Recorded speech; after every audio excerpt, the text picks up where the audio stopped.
Isa sa mga lagi kong na-encounter sa mga nag inquire sa amin dito sa Ray Santos Music Studio is ito no, itong salita na to no.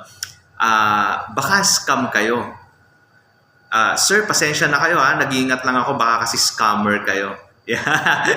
So yan lagi yung ating na-encounter sa mga nag-inquire sa atin no. And para po sa mga minamahal naming mga nag-i-inquire, no? Kami po dito sa Ray Santos Music Studio ay 19 years na po, no? So 19 years na po namin itong ginagawa. So simula po noon, nung una ako lang po ang teacher, no? And then ngayon po meron na tayong mga teachers na pwedeng magturo ng music.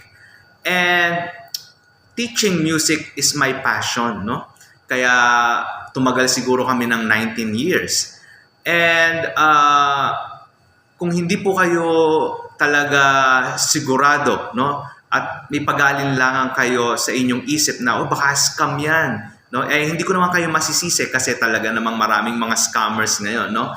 Pero meron po tayong 3 locations, no? Para makasure kayo. Meron tayong 3 locations na pwede niyong puntahan. Una is itong sa Canlalay, Binyan, Laguna.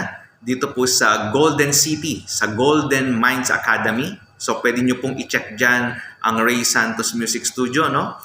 Meron din po kami dito sa San Antonio, Binyan, Laguna, sa Golden Minds Annex. Yan naman yung kanilang annex. So itong dalawang school na to is, dyan po kami nagtuturo ng music every Saturday and Sunday.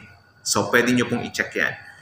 Ngayon, meron din po kaming San Pedro, Laguna. Sa San Pedro, Laguna naman, dito kami sa St. Joseph 10, no? Dito sa Langgam, no? Yan. So, pwede nyo rin i-check yung mga locations na yan. Kung talagang hindi kayo sure, no? Kasi nga naman, medyo mahirap kapag sa messenger lang, no? Pero, yeah, you can check those 3 locations para mas sure kayo, no? Na talagang hindi scam. Talagang nagtuturo kami ng music. Yan.